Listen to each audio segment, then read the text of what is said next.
Hello everybody, welcome back. Today as well we have got you another video. In this video I'll show you how you can increase a Cash App borrow limit. But before that, please do make sure to like our video and subscribe our channel. And now without any further delay, let's get into it.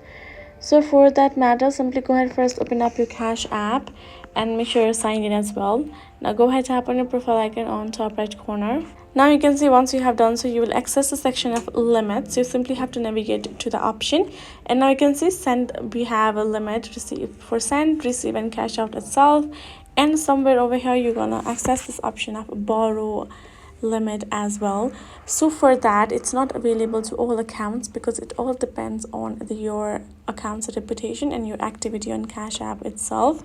So if you're not being able to find that particular option in your Cash App, check out the status of your account itself, and now simply go ahead, go to support section and contact Cash App support and let them know that you would like to increase your Cash App limit, Cash App borrow limit, and what further you have to do. You will get to know what more you can do for that matter, and you're good to go.